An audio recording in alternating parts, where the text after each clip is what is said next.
No, you Okay. don't. I just started anyway. So, greetings, Oh, okay. ladies and gentlemen. Welcome to TCP Podcast episode 12. We have a variety of guests. We also had a restructure not too long ago.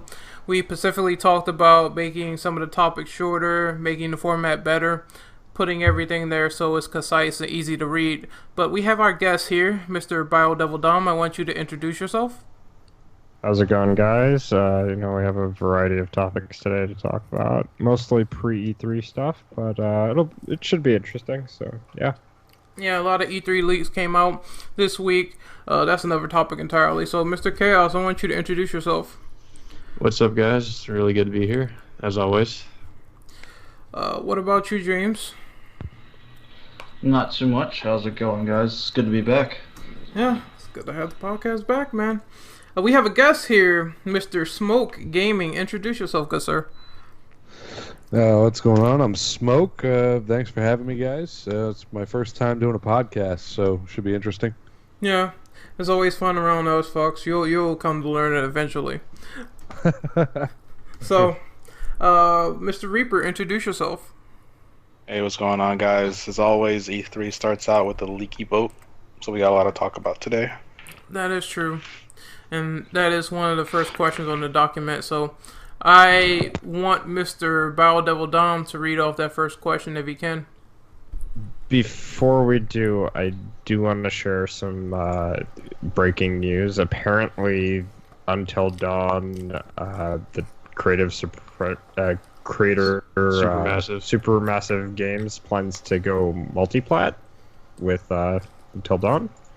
So I'll leave the article in the chat here if you guys want to take a look at that. But that said, you wanted me to take the first question, correct? Yes.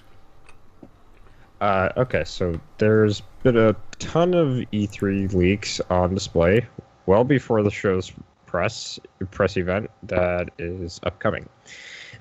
These current leaks include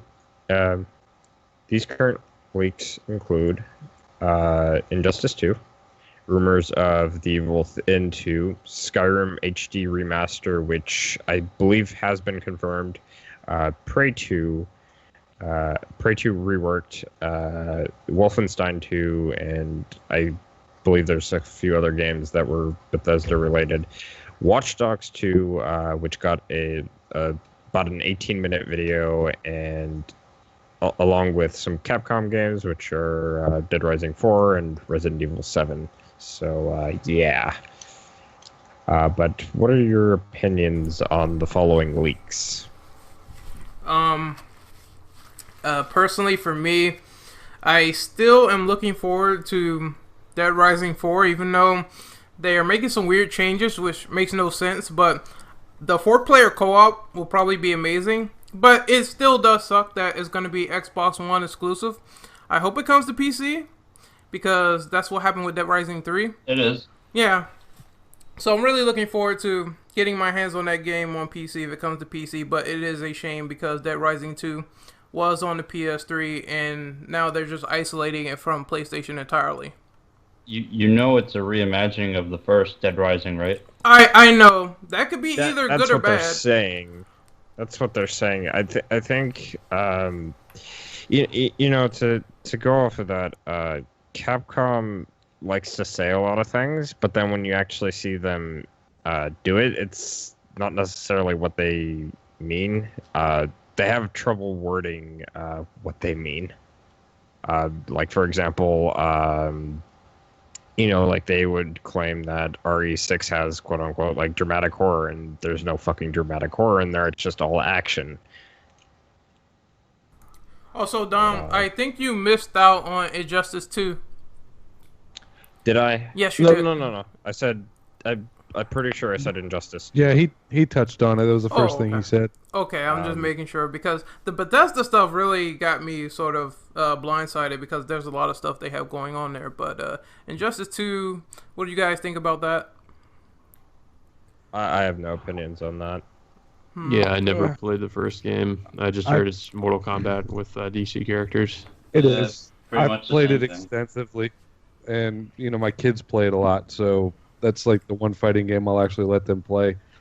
Yeah. But they'll be. I mean, for kids and like young teenagers and stuff, it's probably going to be a pretty cool game. But for anybody that's into the more hardcore fighting games, I'm not really that interested in it. Yeah, I can feel your sentiments because for Injustice 1, it really didn't keep me hooked for that long. I just had a feeling that of course they were sort of cutting the rift between Mortal Kombat and Mortal Kombat DC Universe with Injustice, so they made their two separate franchises with that. And I don't know how I feel about Injustice, to be honest. Like I said, I really wasn't interested in it, so I guess I wasn't that hooked. Justice 1 had a bunch of issues, including the net code. Yeah, NetherRealm was famous for that, though. That's always a problem with NetherRealm games, to be honest. Certain characters having some sort of weapon that shoots bullets really fast, and it made fucking playing with them really difficult. And also, I really did not like the fact that Injustice 1 was basically Batman adventures, because if you look at the roster, like 80% of the characters are from Batman. You have the Joker, you have Harley Quinn, you have Grundy. Batman and Batgirl. Yep. Like everybody was from Batman, and then like that just takes up slots, which could have been for like other people. I think it's because Batman has the biggest roster of memorable villains, so that might be a reason why there's so many Batman characters. Same with heroes as well. There's a lot of Batman people. Then just call it Batman the fighting game, not Injustice. Batman the fighting game. Yeah, 'cause that's pretty much what it is. Just to kind of diverge from Injustice and to talk about some of these other leaks. For me personally, I think that the Evil Within 2 it'll be interesting to see what Tango Gameworks is going to plan on doing with the sequel. I like the original game, but it is a flawed game. Looking back at it now, and I know Ren recently did a review of it, and I did. I said the aiming was just spot on. The aiming was just not good. It really wasn't. They really, if they do a sequel, and I'm sorry to cut you off, they really need to pull back the FOV. No more letterboxing, because no one really liked that, and definitely 60 frames per second. Yeah, I didn't care too much for the first game, so I think pretty much everything Dom touched upon, and don't advertise it as being a fucking survival horror game, because I did not feel like the first one was at all. No, when you get to a certain point, when the enemies have guns, it sort of skews your perception on if it's a survival horror or not, because I just kind of felt, sorry. No, that's just what I was saying, is that when they had guns in the turret section, it wasn't that great. What the game just felt like to me was it was just some kind of just weird amalgamation of everything that Shinji Mikami had done in the past, and he just kind of put it all together into one game, and it really didn't have any sort of cohesion to it. Like, you just would go to one level and it would be like not at all like the last one. And they do kind of justify it later on in the game. I won't spoil it, but by something that happens later, and it's pretty ridiculous in my opinion. So I just would say, if you're gonna do something for the second game, like, at least make the story a little bit better, and fix all the technical aspects of it, because I did run into some glitches with the PC version. To kind of go off of what you were saying, Chaos, I would also like to add on that they really need to go back to a lot of their concepts from the first game, because if you've seen some of the concept art and all that, it looks so much better than what they have in the official build. Like, more focused on like horror and monsters and guts and gore, and it just looks awesome. But to talk about one other horror game, or technically what should be a horror game but probably won't be, RE7, that's probably going to show up. A lot of people are hyped for that. I'm personally not interested in RE7. Well, after RE6, it's kind of easy to not be interested in the series entirely, considering how that game was basically a walking shooting gallery. It really was. Like, like for me personally, I'm more concerned about Resident Evil 2.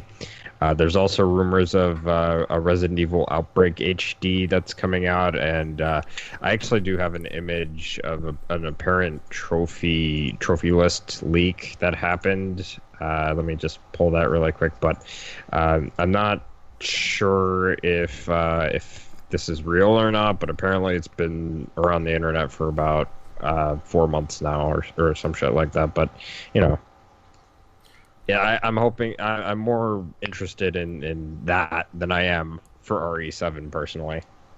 Yeah, I'm just like at this point, I'm like whatever on the series. I think that Capcom is probably gonna put out some bullshit saying they're going back to roots when they really don't, because they did the same for Resident Evil 6. We're going back to dramatic horror. Apologize. Oh, hey, it's Brendan. You're late. Oh, he got my message. It's something important. He got my message too. So no, I couldn't make any time. So, Mr. Arcane Magic, since you're on air, introduce yourself. Hi, I'm Arcane Magic 504. I'm stoned and I'm a douchebag Ken. What else is there to say? He likes weed and wheat muffins, so we'll give him that credit. And Snoop Dogg. And Snoop Dogg. But we were just talking about some of the leaks for E3. Since you came in, Brandon, what do you think about some of the leaks that got showed off pre-E3? That's ridiculous. That'd be fun. That Injustice one really got me annoyed a little bit. They were saving that, and then voila. Yeah, I said this. Just ruined stuff. I said this earlier that when it comes to leaks and stuff like that, you do not give your promotional material to GameStop. You don't do it, because as I said, some human being is going to look in that box and he's gonna take a little picture and he's gonna be like, yeah, oh yeah, I'm gonna be famous, man. Look at this shit. I'm gonna get about 1 million retweets off of this one picture and I'm gonna get fired. But there's stuff like that happens, so that's why stuff like that gets leaked. Yeah, but unfortunately. But Don, what were you saying before? Oh, I had mentioned that the Resident Evil 2 remake and the possible Outbreak HD remaster are more interesting when it comes to Resident Evil related stuff for me. And I had left an image of a supposed Outbreak trophy list leak for the Xbox version of the game. Awesome. Down in the chat. So I don't know if it's true or if it's been confirmed to be fake, but it's been around for about like 4 months, and I just found out about it today. The last thing I want to touch upon about these leaks is Watch Dogs 2. We did recently put up our reaction video to Watch Dogs 2. So, yeah, I want to get everyone else's thoughts on it. What do you think about the game so far? Have you seen the gameplay video? It's interesting. I mean, either it's gonna be good, or it's gonna be bad. I only saw a little bit of it. It only looks like more of the same to me. They did show off, I think, some new gadgets. Haven't played the first one, so I can't say. But from what I've seen, it's just like, I don't really see it doing anything drastically different from the first game. So I don't really think anybody should get their expectations really high. I would agree with that, because a lot of people seem to have this misconception of the first Watch Dogs being good. Now, for some reason, when it wasn't, that game was not that great. I'm sorry. That game was horrible. Yeah. It's just simple as that. It was horrible. Yeah. If it were anything like the E3 version of the game they showed off, it would have at least had some redeeming qualities to it, but... Yeah. That's funny you say that. There's actually a video, and it's somewhere in this chat, if you scroll up, that compares the E3 builds of a lot of Ubisoft games to their retail versions, and you can just see that they're night and day. There's like some gameplay features or physics and other animations that they just don't even have in the retail versions. It's ridiculous. I think that should also say a lot about the second game, honestly. Yeah, for me personally, I feel like to me, Ubisoft defends me with that game because I'm from Chicago, so you can imagine my pain with that game. But at the same time, looking at it as a game and not as a Chicagoan, I can tell you right now that that game did not meet the expectations of a lot of people, and there was so much they could have done for that game. It seemed like it had an interesting premise, but given the way that they handled the first one, it was just, a massive disappointment. Looking at the second one, as I said with our reaction to the 18-minute video, it's basically, hey, this is Hipster Dogs 2. You get to play as a hipster version of CJ from Grand Theft Auto San Andreas. And, the hipster knows how to hack now because hipsters apparently know how to learn things. But Dom, the yo-yo. You have a paracord billiard thing that Ubisoft took the time to look at YouTube for DIY weapons. Yeah, that was very weird. Ghetto 101. I think that a weapon like that will be very impractical if you really think about it. Like, if you think about the first game at Aiden Pierce, he had the nightstick. That was at least practical. You could beat someone, with a nightstick, as opposed to some billiard ball hook thingy that looks like he's doing capoeira with. It's just ridiculous. Hold on. In all fairness, though, it was probably a very hairy on billiard, so it could be practical in terms of knocking somebody out. Yeah, but the way it's just it's the animation. The way he swings it. The way he swings it is weird. That's what I'm saying. To add on, the only thing that seems a little bit practical is the idea of like 3D printing firearms, because that has been sort of done before. I mean, we've seen people 3D print receivers and whatnot for firearms. So that's not really impossible. So that to me isn't really a bad thing that they did that. But doing the stupid billiard ball. I don't know why I'm getting tongue twisted here, but doing that is a really dumb idea for a melee weapon. Also, I'd also like to point out that they're going Metal Gear Solid with the whole, you can do a non-lethal option with a 3D printed tase gun. Oh yeah, I saw they were talking though. I don't understand. You don't seem like you're the most cookie cutter good guy. So why would you care about non-lethally beating somebody? Well, the game is based on choices, though. Yeah, hold on. Apparently for the story, they're saying that your character was falsely accused of a crime. So I'm guessing maybe there will be some moral choices behind it. I don't know. Do I kill this man or beat him within an inch of his life? I mean, we saw the 60-minute trailer. Me and Ren, we are gonna actually try it out. The trailer wasn't that impressive. The mocap was pretty cool. I liked how everybody was moving around and stuff like that. The parkour, the music was god awful. I found the music too. Yeah, it was disgusting. Music video. The music video was terrible. Jesus. I think the 3D printing guns are there, so you can customize them to be crazy fucking guns. I believe that's what that's for.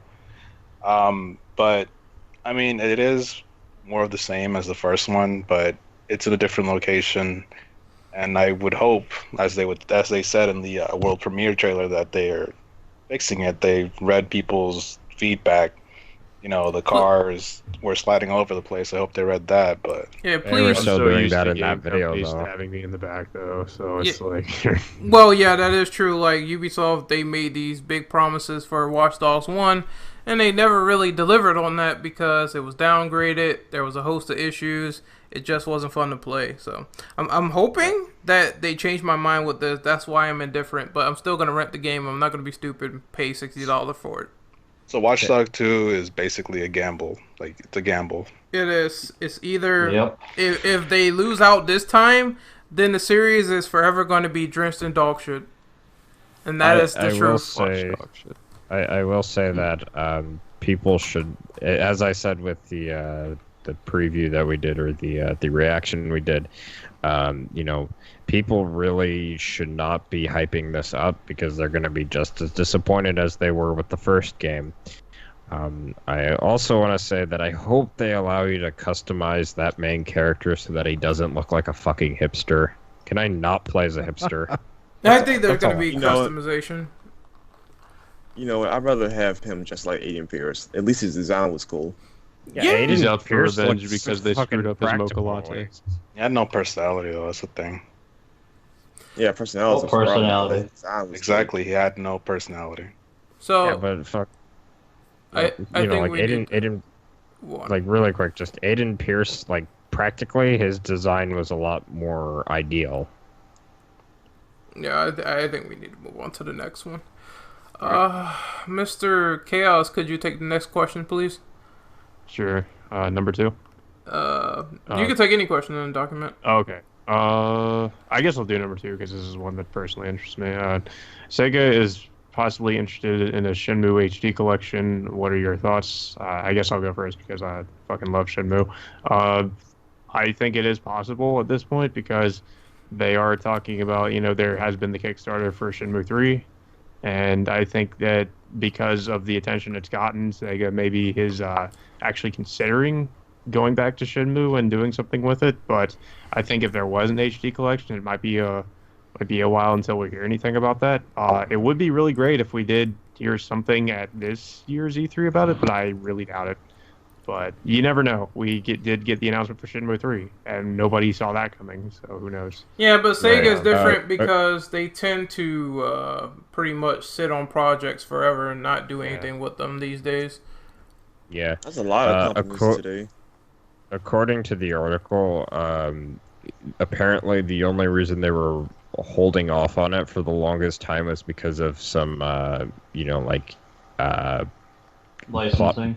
Licensing and product placements within the original games, such as like Coca-Cola and ads for like Rolex watches and things of that nature. So, of course, anybody can argue that you can just change the name a little bit, but I'm sure it's a little bit more complicated than that. So it probably is, but at the same time, as Resident Evil Remake displayed, you can open these games up and alter things to the point where you can take stuff out or you can make stuff a lot more readable because the classic text that they had in Resident Evil Remake, they touched it up so you can be able to read it now with the HD version. So you can do stuff like that. As far as seeing the HD collection this year at E3, though, or some kind of information, I don't know about the HD collection, but I've been hearing rumors that the third one is going to be at E3, and they're going to show off some gameplay and show how that game has progressed so far over the year. Good. That would be really interesting. That'd be really cool. I would be looking forward to that.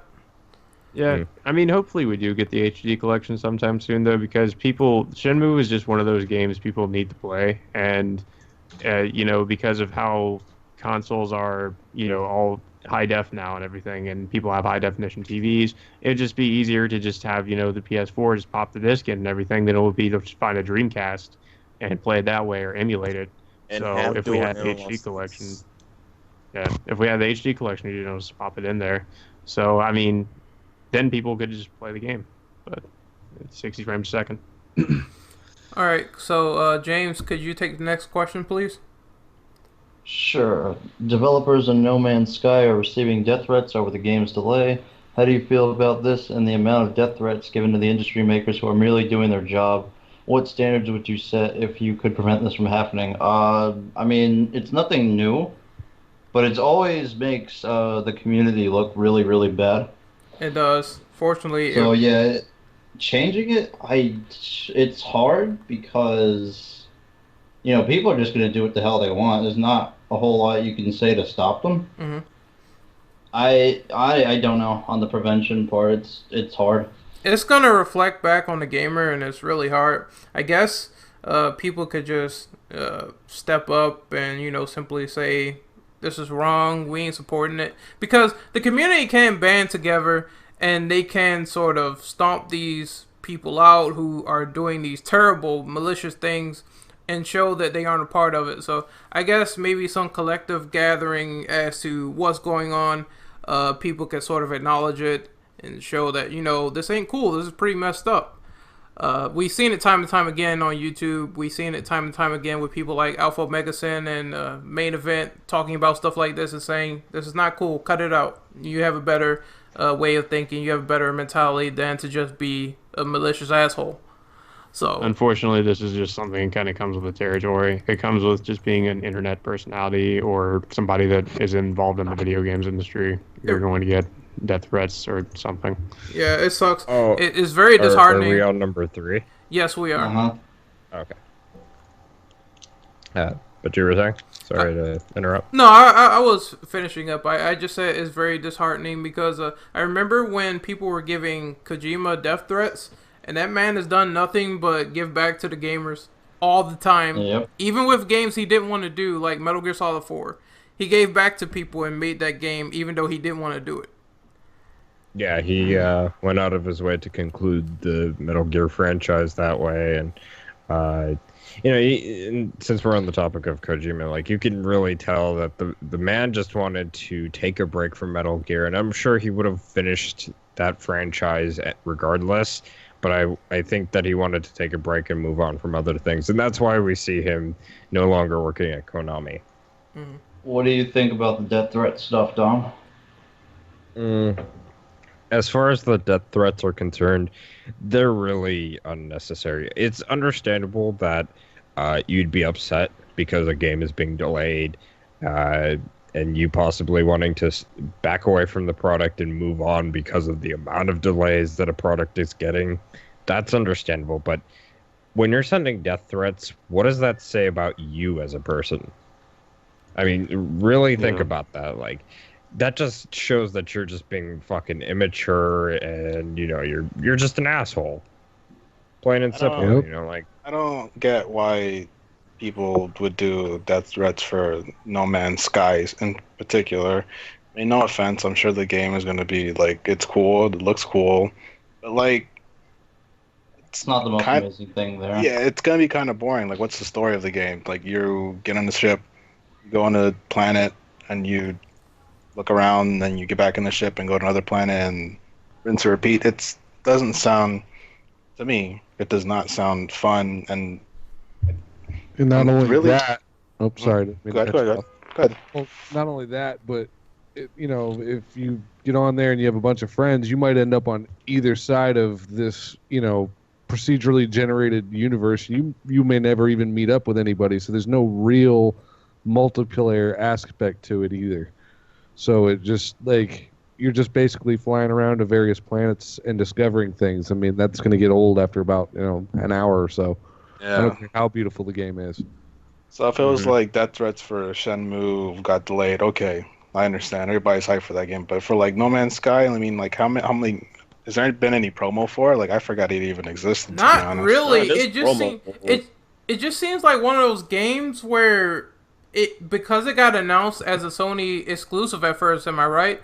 It was Sony exclusive at first, and then they sort of just... Well, it was PC exclusive, then it became Sony exclusive, and then it went back to being PC exclusive. That exclusivity is probably why a lot of people got behind the game, because they saw they were getting something new, and a lot of people got excited for it. But in actuality, the game looks really boring. I mean, their concept is to explore planets, and it takes you about an endless amount of hours to do it. Who has time to do it? I don't understand. Like, the premise itself... you probably won't finish the game. Yeah, the premise itself is a flaw. Yeah, it really only seems to cater to, like, a niche sort of audience, I guess, that likes that kind of stuff. Don't work. Right. I mean, I'm gonna be honest with you guys. Like, I think that what they should have done was do, like, a successor to the Metroid Prime games, and, you know, do something like that, because that would be really interesting to have, like, a, you know, Metroid Prime style game where you're flying around and going to different planets, and you can tackle, like, maybe the missions or a story in any particular order you want, you know? Yep. Alright, so now that that's out of the way, we can move on to the next one. So, Mr. Brandon, do you have the document open? Yep. Pick a question of your choice, good sir. I'm just reading off number 4. The bookie is confirmed for Street Fighter 5, and there's a new trailer of the character. What are your thoughts so far? I haven't seen I'm it. gonna have to pass on this one. I have Yeah, not I seen it. haven't seen it at all. She looks I've alright. seen it. I think she looks good. She looks way better than a lot of the other new characters or the regular roster characters. Her fighting style, yeah, fighting style is interesting, just how it was in Street Fighter 4 and 3. With a little added more stuff like her V trigger being the bomb to reset your combo. That was really cool. And she has her schoolgirl uniform because she's not a full-fledged ninja yet like she was in Third Strike. Just a little bit of history on that. But all in all, she looks interesting. It's a shame that she got delayed with the story mode.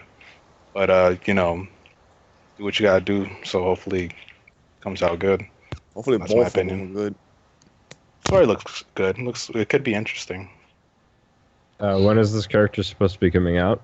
It should be coming out, I'm gonna The say story. the end of this month. With the story mode. That's Yeah, correct. with the story mode. So, Is Ono gonna apologize again? Probably. please understand. But there have been some interesting developments. There's more stage transitions. There's day to night transitions on the stages. The story mode, you could actually play as all the DLC characters at one point, which is interesting because it gives you like a little bit of a window to see how this character is going to feel like when it actually is officially out. Sounds like MKX, Right. but the opposite, really. Right. I mean, people were complaining to Capcom when Street Fighter 4 came out. I was like, oh, why is your arcade mode, story mode just, you know, fucking concept art with text? So they listened and they decided to do the MK format of the story mode, which is quite interesting. Yes, a lot of companies should be doing that. When it comes to Right. card games, but you know. What is your take on that, Ren? For the stuff they have going on with Street Fighter 5, I mean, I personally, at this point, I just stopped playing that game entirely. It's just, I have a lot more interesting stuff to look forward to, like KOF, so there's that. It's a little too late now, in my opinion. I think Capcom, if they just released the game complete, I don't think they would have half of these problems. Yep. They Yeah, haven't I just learned. really think the way they released that game was really not a good idea. You know, I know this is kind of on an it's kind of off topic, but I feel like the way that they released Street Fighter, because they did say that they were trying to look to get that that Evo crowd or whatever, is the same way they're going about fucking Umbrella Corps. They're trying to get the esports crowd, and it's like, no, what are you The doing? game looks like crap. Well, they already So, said before for RE6, I believe, they wanted to cater to the Call of Duty fans, and it's like, no, leave that, Casuals. leave the toxic community to themselves. We don't need them. Just make a good game. Why Yeah. would you want to cater to them, though? That's not the kind of crowd Because you want to... numbers. Because For money, the, it's for the children. money and Like numbers. last generation, It's an action Call of Duty survival was horror. the biggest thing, and they want that Call of Duty money, so they were going for those Well, fan base. Everyone wanted It's that. never going to happen. Get over it. Mm-hmm.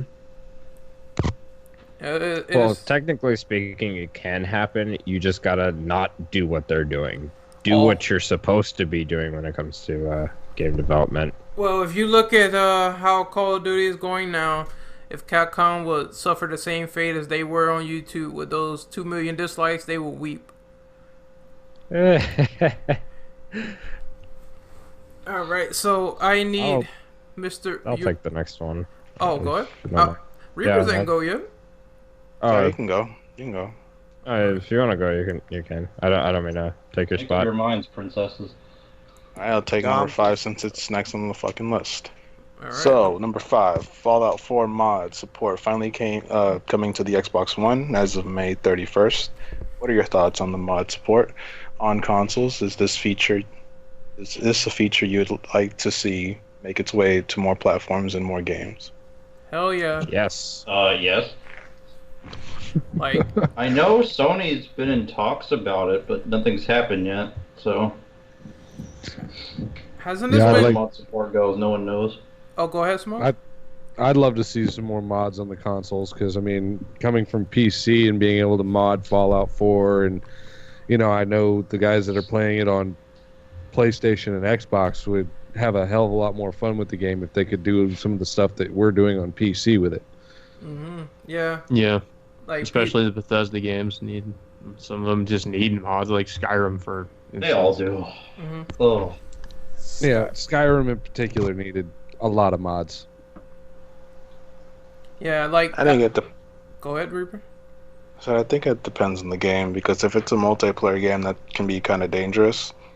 It's because if you mod a multiplayer game, you could end up making cheats. Well, I mean, When for hacks. GTA 5, they sort of balance that out where you can't use mods and hacks in GTA Online, otherwise you'll get banned. So they could always implement a system like that where you use it online, you get banned. It's pretty much cheating. If you use it in single player, it's okay. What if it's just like FOV stuff and you know, like filters and things of that nature? Cosmetic stuff is always cool, in my opinion. Yeah, Would I that- think those should be would- acceptable, well, like I'm- camera options. Yeah, because I'm just curious because like for multiplayer stuff, like Reapers was saying, like you know, if depending on what it is, it could be harmful to the game. But personally, I don't think that, like, if it's visual stuff or stuff that actually improves the gameplay, then I don't think it's really a problem at that point.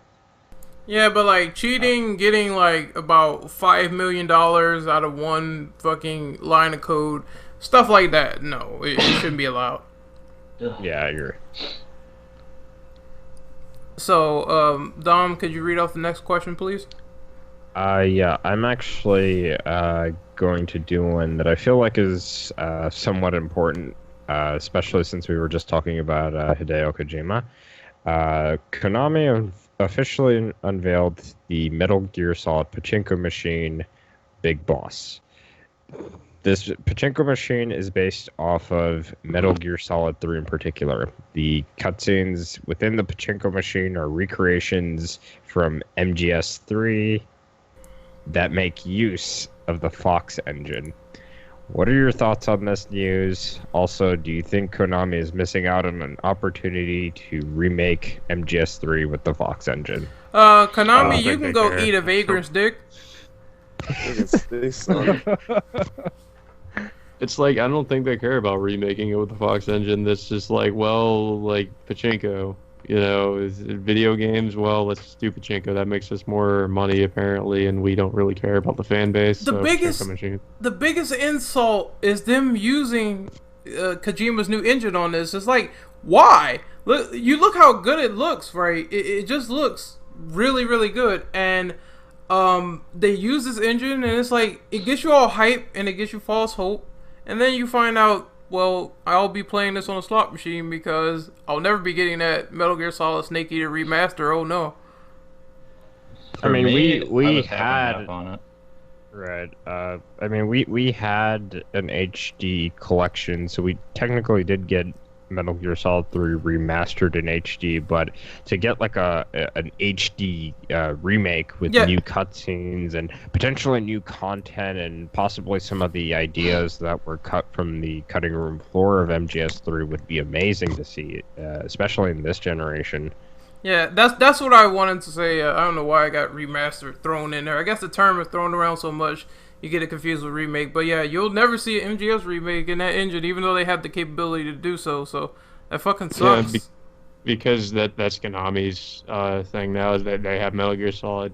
Kojima doesn't own it. They have it, so they can do what they want with it. Mm-hmm. Unfortunately. Do you guys think that companies nowadays are making way too many remakes? Remasters? Remasters, yes. Remakes, not really. Yeah, there hasn't, like, not remakes. It's more like HD collections or HD remaster for the PS4 mostly, or just any next-gen console, because it's just like, let's take the games for the last gen and make them 60 frames and just put them on the next-gen consoles. So I guess, like, I guess it's beneficial for people who don't have PCs or gaming computers, so they can play some of the last-gen games at 60 frames, but for other people, it's kind of pointless that do have gaming PCs. To to kind of go off of that, actually, I think Alpha Omega Sin did a recent video on that too. It is an interesting topic.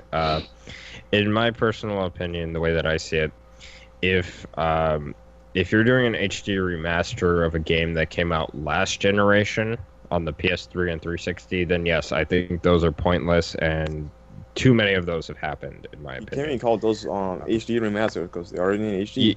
Yeah, you really can't. But They pretty if we're much just talking bumped about... up the, oh, my bad. Yeah, it's cool. If we are talking about games that were on, like the GameCube, the original Xbox, Dreamcast, PS2, anything like that, if we're talking about that strictly, that stuff is okay, in my opinion, because we can see, better performance, we can potentially see new content, modes that were maybe cut out from like the Western versions of certain games, stuff like that would be nice to see, so those kind of remasters I'm okay with. Yeah, I would agree with that. And then when it comes to remakes, it's like Chaos and Ren were saying, yeah, we don't really see a lot of remakes. It's mostly HD remasters. I agree. So, moving on to the next one, I probably will read that. Overwatch has recently hit globally with 7 million players, counting those that are logging in, more than about 119 million hours combined. What are your thoughts on the game and its current popularity amongst the critics and gamers? I'll go first. It's overrated, and I don't play it. Everybody, don't listen to Ren. He fucking sucks. He doesn't know about video games. It's overrated. Ren's lame. Yep. Overrated. Here's what I'll say. Like, I do agree that it might be an overrated game, but does that mean it's necessarily a bad It's not game? bad. No. It's not bad. It's just overrated. Yeah, I mean, fucking Resident Evil 4 is overrated, and I still love that game. I think it's a good game, but Resident Evil 2 is definitely overrated. I haven't Resident played it. Evil 2, yeah. DMC is overrated. I haven't played the game, Sorry, but it yourself. looks like Team Fortress 2. Team Fortress 2 is type. It is like that, but at the same time, it's not. It has some mobile aspects to it, like the side things that you can do, like R1 and L1. You have like little abilities that need to recharge, which is from MOBA stuff. Yeah. But I'm not big into MOBA either, so that would kind of turn me off. Neither am I.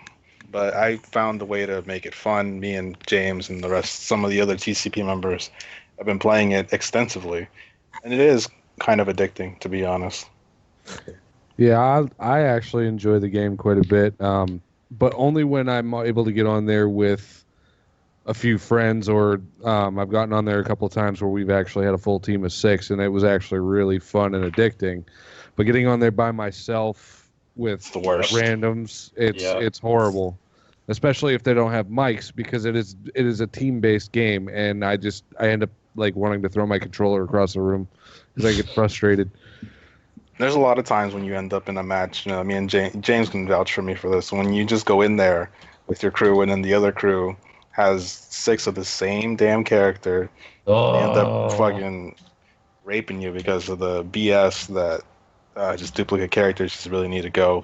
Hey, not have a Blizzard, limit. no more dupes, please. For the love of Christ, 6 Torbjorns makes that game a piece of shit when that happens. Exactly, especially if you're trying to escort a convoy and you're having to fight off 6 of them plus their turrets the whole time. It's a pain in the That ass. is an unwinnable defense. You will not break that. I've tried.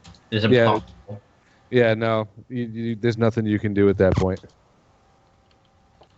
If they take out duplicate characters, I think the game will be way better. By the way, Ren, Yeah. it's high noon. Man, get out. Get out. Get out. Oh, I know. Get out. Yeah, you take God, your that meme was everywhere, and I didn't even understand. take your what it was memes about. and shove them up your ass. Alright, but I think we need to move on to the next question. So, James, will you read that off, please? Whatever I want to pick. Yep. Alright. What are your thoughts on the low review scores of Mirror's Edge Catalyst and TMNT Mutants in Manhattan? If you played them, what is your experience? I heard Oh. Mirror's Edge was crap. Just Oh man, a lot I of people was say saved by it's Mirror's horribly. Edge. Hold up, Brandon. I'll go then you, I guess. Mhm. I heard the game was incredibly backtrack heavy.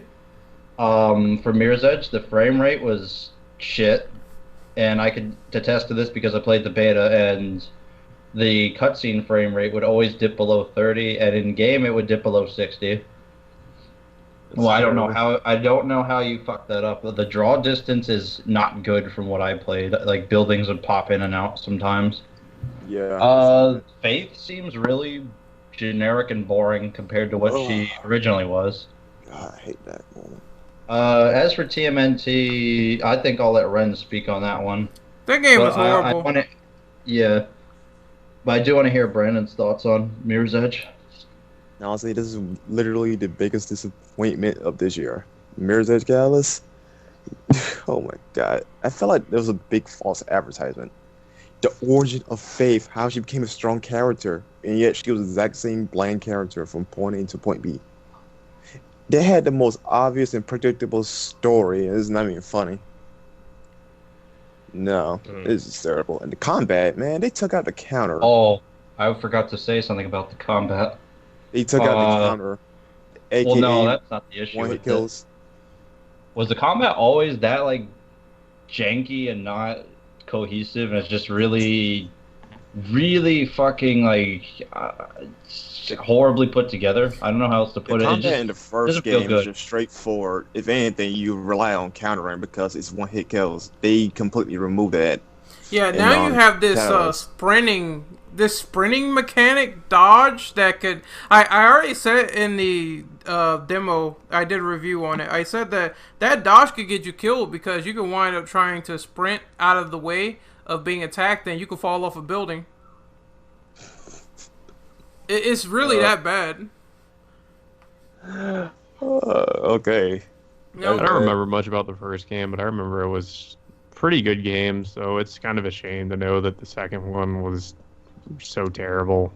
Or, well, not as good as the first one, at least. Now, Ninja The Turtles. ending's stupid.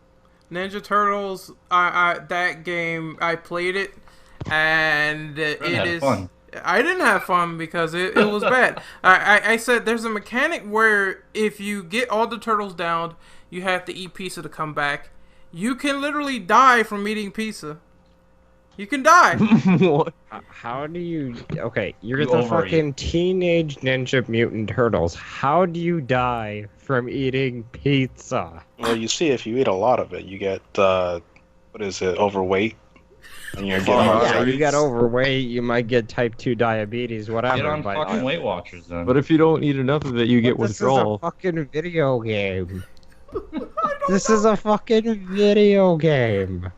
And And granted, we're playing as Turtle, so logic went out the window a long time ago. the missions are repetitious. It's the same old thing. You go to one area, you beat up a ton of thugs. You go to another area, you disarm a bomb. The problem with the bomb disarming missions is that once you start doing it, it takes like 8 years, and by the time you're doing it, the ninjas are already over you, attacking you. And if they kill all the turtles, you have to do that mini game where you have to eat the pizza again.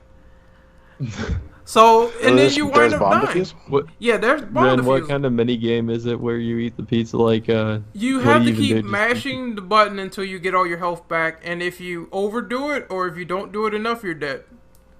So And it's they took the basically a bomb quick time defusal. event. Yeah, it's a Yeah, quick they time took the event. bomb defusal thing from the NES game. That's weird. Yeah, it's a lot How of about references. those bosses, though?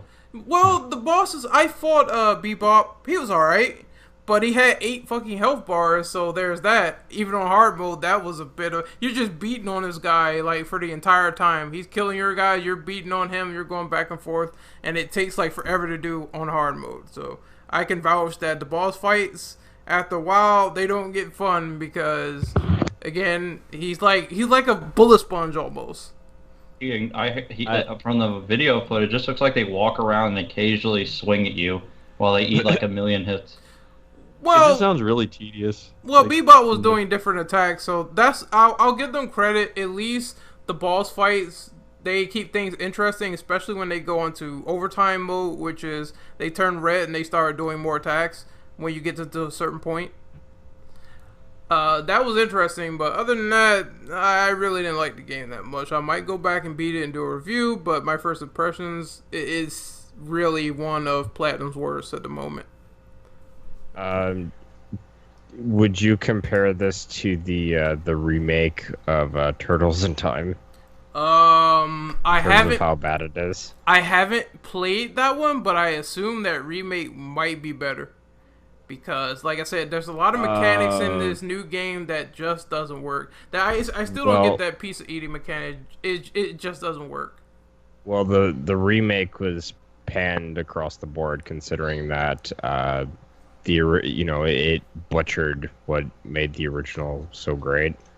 And this has some style and substance to it. Like, I have to play more, but the combo system isn't as interesting as I thought it would be.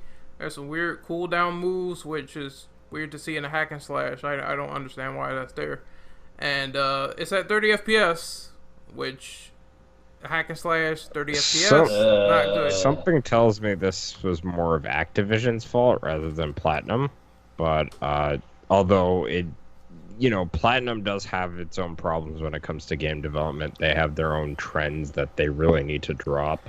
Yeah, this felt rushed. I think if they had more time, it'd be good. I'm hearing that it's only like 5 or 4 hours. 4 hours. You know what's sad? Activision gave them more time for Transformers. Wow. Look how great that turned out. The turtles got the shaft. Oh my god. They got shelved, alright. Donnie got the pogo stick. Yeah. Cowabunga. Alright, so we need to move on to the next question. Chaos, could you read one off, please? Sure. I'll do number 14. Allison Road has been officially canceled. The Allison Road official Twitter has said that a statement will be made in a few days about the cancellation. What are your thoughts on Allison Road and the PT successor being canned? Do you mind if I go first for this one? Sure, go ahead. As far as it being canceled, I'm kind of indifferent about it, considering that this is one of those games that try to cash in on the success of PT. The only difference is that, like a lot of those successors that try to cash off of that, it wasn't trying to be like Silent Hill or Silent Hills rather, where Silent Hills was originally supposed to take all the aspects from good and bad Silent Hill games and try to put them all into one to make a good Silent Hill game. So you were going to have those fixed camera angle gameplays rather than just all first person walking simulators, and that's what Allison Road was basically doing, which is why I was immediately disinterested by the project. So that said, I'm indifferent about it, but it is understandable why some people might be disappointed about the cancellation of this project. Yeah, I think what people don't understand about PT is it was just like a tech demo. It was basically just showing off what they were going to put in Silent Hills, and it was doing so from a first-person perspective because that was what was popular at the moment, and that's what Kojima wanted to do. It wasn't that the game was going to be like that, and I don't know. I guess that's I just don't think people really got that. But I was interested in seeing what they were going to do with Allison Road because it did look like like it could be kind of unsettling, sort of. I don't know if I'd say scary, but it is kind of. I actually, does anybody know why it was canceled in the first place? No, no one knows. I don't think they made a statement yet. Yeah, no one knows. Supposedly they are going to make a statement on why it was canceled. There's rumors that they got bought out by a company. Or a lot of people are saying that Konami probably has some hand in it, which I wouldn't be surprised considering they canceled a lot of Metal Gear successors. A lot of them. Yeah, they did. Didn't they do that thing with the what was it? The Metal Gear. What was it? There was some guys. There's a Metal Gear Solid. Well, there was a not Metal Gear Solid. It was the original Metal Gear reimagining. Shadow Moses. There was a Shadow Moses fan project that Konami actually was going to publish at one point too, but then they canceled it. I think right around the time they found out that David Hayter was going to be doing the voice for both Solid Snake and Big Boss. So yeah, they decided to cancel it, and the game, it seemed like it was going to be like a true like recreation of the original game. It was going to be top down, with the only difference being is that the graphics are better and certain gameplay aspects have been improved. So it was interesting, and they were going to publish it, and if for the longest time I'm sure a lot of people thought that the Kojima Productions LA team was going to help out with that particular project, but I guess they decided to cancel it because of the whole Kojima Konami debacle. But as far as other projects go, we had I think we had like 2 different Metal Gear Solid 1 remakes that they ended up canceling, and one of them wasn't even really a Metal Gear Solid 1 remake. It was more hey, you're Solid Snake going through all the locations of Metal Gear Solid, looking at paintings that showcase like bosses and enemy types and other things like that from the Metal Gear Solid games. It's a strange concept. Yeah. I just think who the heck would play that?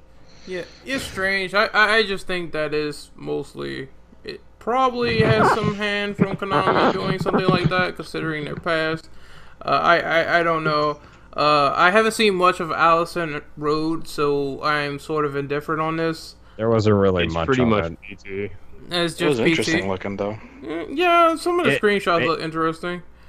Basically, to describe it, it's basically PT, and you know how Silent Hills was supposed to be? It was supposed to be taking aspects from like Silent Hill 4 with like some of the first-person views, and then it was also going to be like classic Silent Hill.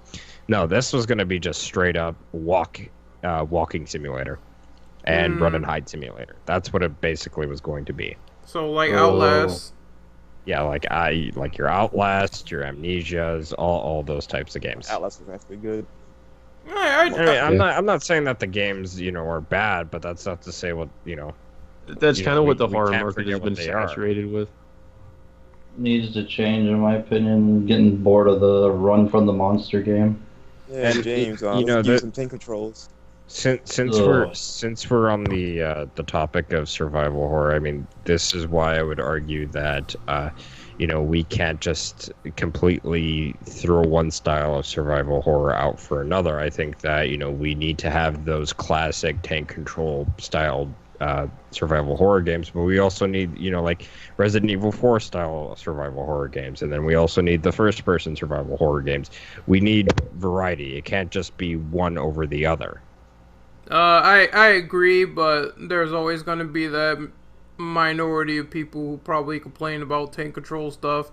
It happened when Resident Evil 4 came out. There was a great divide of people saying, well, I don't feel like going back to this now, and if I do, it's shit, because I don't like the camera angles, I don't like getting hit by stuff I see off screen.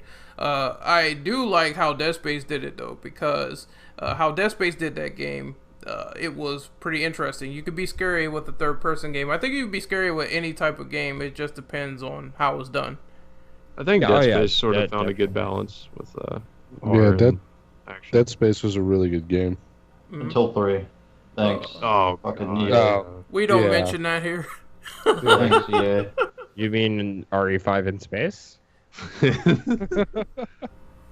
I think the plot just got so ridiculous with the marker and everything. It was like, come on, this. I don't know. The franchise finished for me at Dead Space 2. I'll put it to you like that.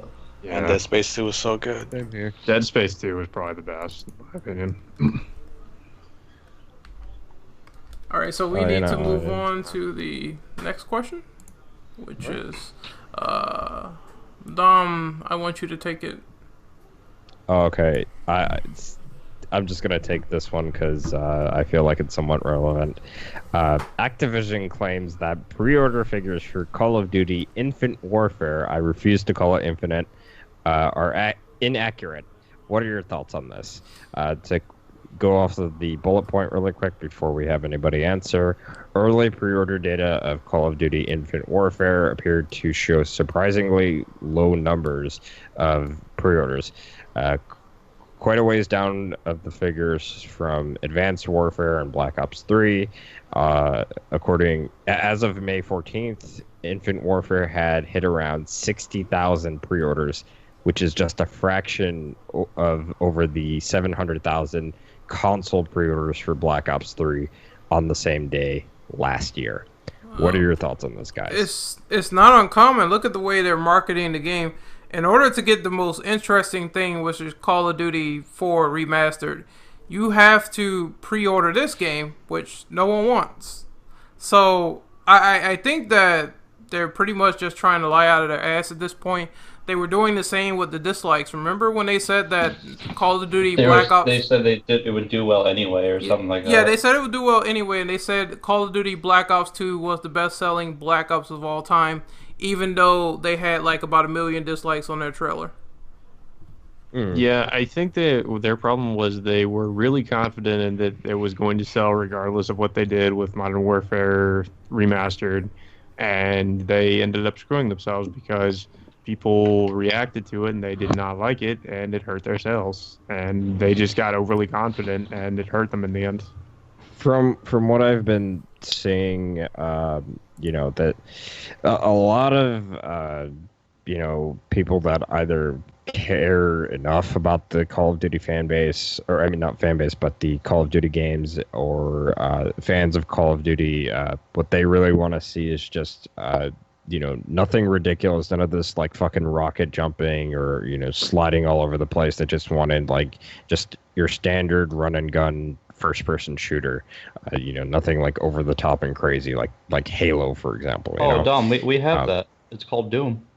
Yeah, and Doom's a better game, but like that's what they've been wanting, and it's seemingly Activision is not doing what a good company would do, is listen to demand and deliver on demand.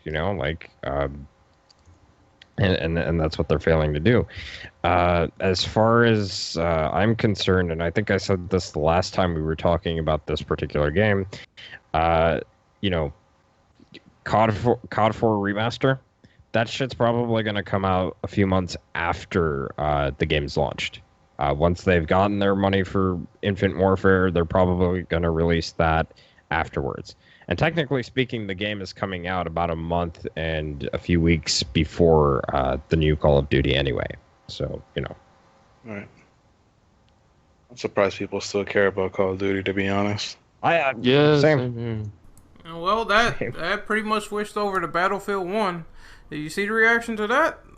That is in stark contrast to what Call of Duty's been getting. It's just been getting positivity, even though they're going back to World War One. But people, apparently, according to Battlefield devs, that's something that people were asking them about, was when will you go back to the older, like the World Wars, and I guess they finally took them up on it. Yeah. I mean, it's cool and all that you want to do all this cool stuff. You have your exoskeleton, press square to pay your respects. Now you're gonna go to space. Like when you hit space, that's when you know you've gone too far. But, like you're done. I was gonna say Halo has dominated Interplanetary that war space shooter shit forever. I mean, they they have Destiny. What they don't need to take Call of Duty to the space. They can just do Destiny. They have Bungie. They don't.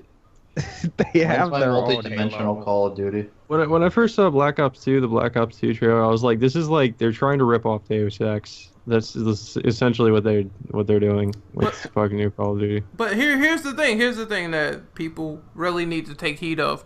They went to space in Black Ops 2, then Black Ops 3. They went to space again, and now they're going to space again in Infinite Warfare. It's like, why? It's really getting old and stale, just like the cycle of Call of Duty coming out every year is. Hey guys, no, let's be honest and be fair here on Infinite Warfare part. At least it has space battles, unlike Star Wars Battlefront.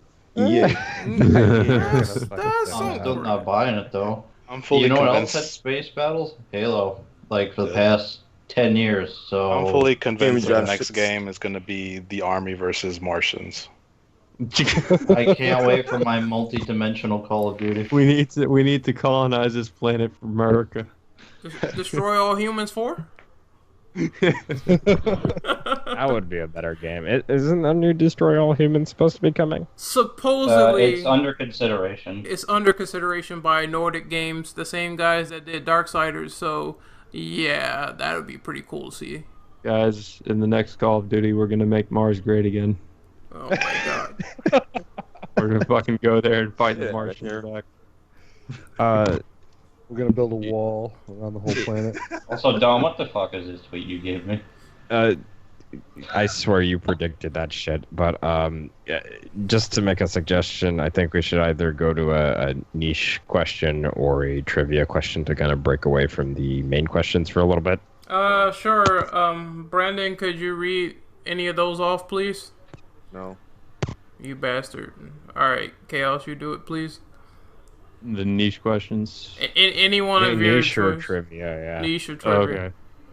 Okay. I guess I might as well do number 2, more Shenmue. Since Sega is considering a Shenmue HD collection, would you be willing to purchase it? Also, which would you prefer, an HD collection or a remake of Shenmue or Shenmue 2 done by Yu Suzuki? I guess I'll answer this one first. I would definitely buy a Shenmue HD collection because I love Shenmue. I'm a huge fan of the games. So just seeing it running at 60 frames and everything, and it looking, not having any graphical glitches, it actually looking really good graphically and not having any weird hiccups like on the emulators would be really fucking nice. So that would be great, and it really deserves it. So I really would love to see that. So yes, I would definitely buy that day one. And Dom, I'm guessing you. Do you mean like remake, like they completely like rework the game, or like they? From the ground up. And the reason why I bring this up is because there was actually a fan, and they were talking about this towards the end of the Kickstarter campaign, that a fan had went back and took like certain locations from Shenmue 1 and 2 and redid everything from the ground up with Unreal 4. And so that's when I thought that, and I ran a poll for this too, just to see what people would want. Would they prefer a full-on remake of Shenmue 1 and 2, or would they just want the HD collection instead? For the most part, I've seen people say that they wanted the HD collection, but, there's a few people here and there that want a fully fledged remake. I think it would be reasonable to just do the remake first, or not the remake, but the HD collection first, and then remake down the line if it HD collection gets popular enough. But yeah, I mean, you could easily do like a remaster or from the ground up of the first game, because, or at least I'm pretty sure, because it's not that big of a game. Like there's only, because how the original worked, you'd go in between areas and there'd just be a loading screen. And yeah, there's only like 4 locations in total. It's not a big game, so I wouldn't imagine it would really take that many resources to do something like that. But I don't really know much about game design, so I can't say. I think that they should do the remasters just like you said first, because a lot of people have been waiting for those for years. It's something that they really need to get on the ball with, and I would definitely go for it if they made a HD remaster, because for some reason I can't get Shenmue 2 to work on my emulator. It just craps out after a certain point. So the first game on emulator has so many problems with graphics. It does. Ryu's disappearing head is so funny. Disappearing head, disappearing body. It almost is like Assassin's Creed. Which one was it? Unity. Unity. Yeah. You just see his eyes and his jaw. It's fucking weird. At least that game is still well put together, aside from the graphical issues. Yeah. Oh yeah, it just doesn't run well on emulators. That's the problem. But. So anybody else that? I'll say this really quick. Personally, I would like either or. I think that I would really want the HD collection mostly for Shenmue 1 just because, people are actually buying up that game along with Dreamcast, so it's becoming harder and harder to, find it for the Dreamcast.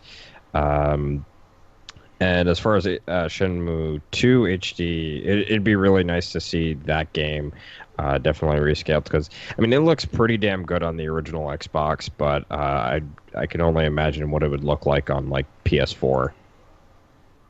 Oh, it'll look fucking amazing. Well, Shenmue 3 is already looking pretty good, so I have no doubt it will look pretty spectacular if they decide to make an HD remaster. Is that being made in the what engine is that? Unreal 4. Unreal. Yes. Okay. But the only reason why they're using Unreal 4 is because they are an independent studio now, Yu Suzuki and his team, so they're not, they're not being backed by Sega. The only thing that they are, in terms of their relation with Sega, is that they're getting the rights to being able to make Shenmue 3 and actually develop and release the game.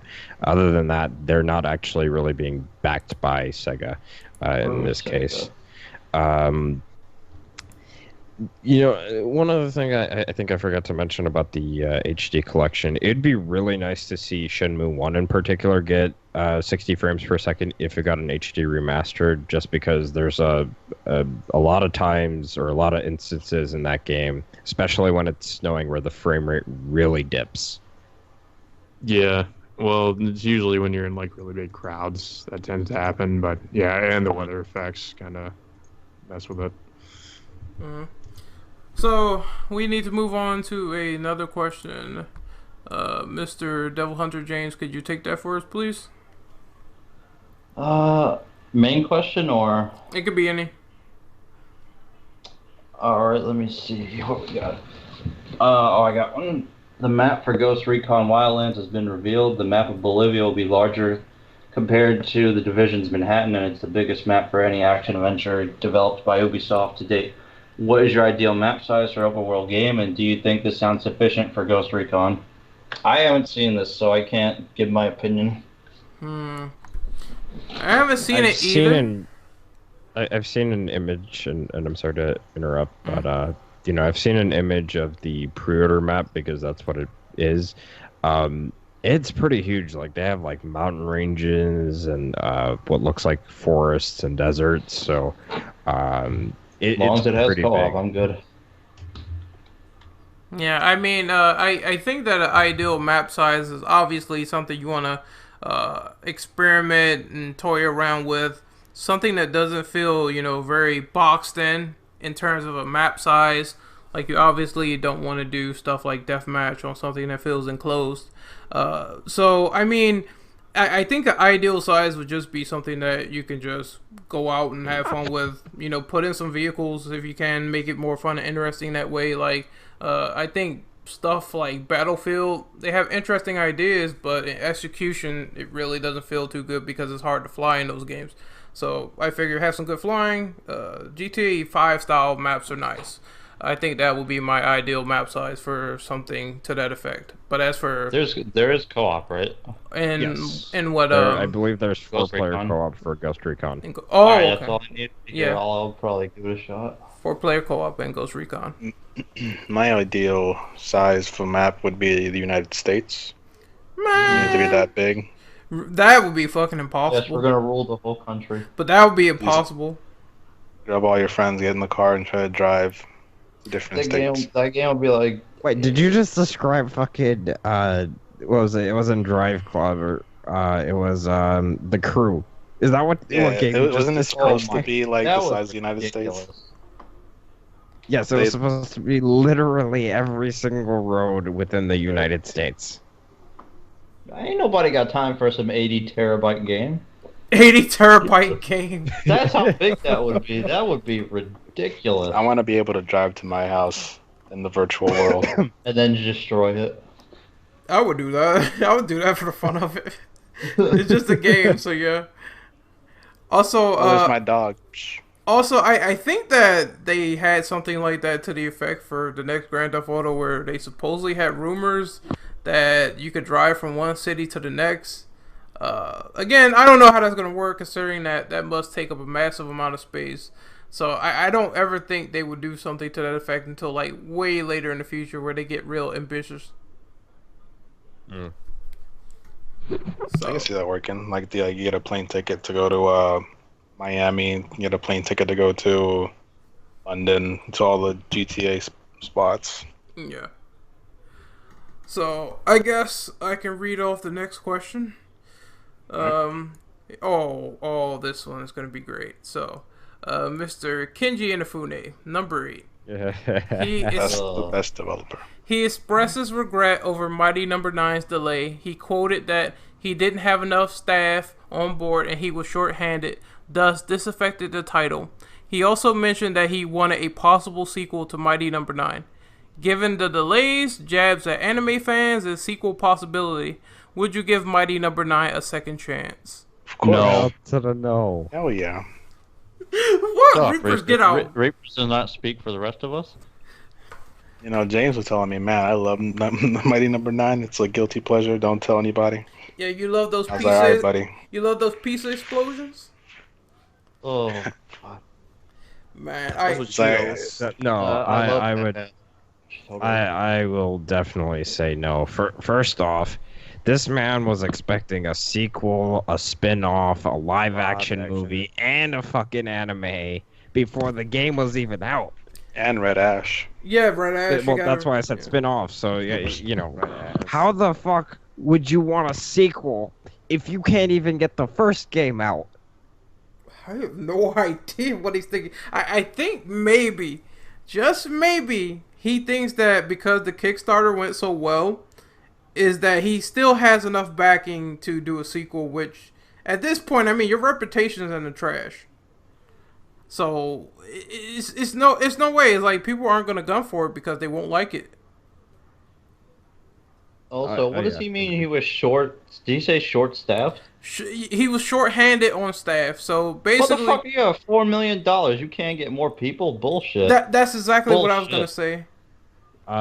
And I would like to argue, considering that he technically initially went indie before Deep Silver decided that they wanted to publish the game. You know, there have been indie dev teams that have had only like 2 people on their dev team that have been able to make, you know, good games. So I don't see where he's complaining about, or, you know, why he's complaining. Yeah, I think... I'm not sure. I will have to Google this because they're another one of my favorite developers. But I think Remedy Entertainment is also like a very, very small team of people. And they made stuff like Quantum Break and Max Payne and Alan Wake.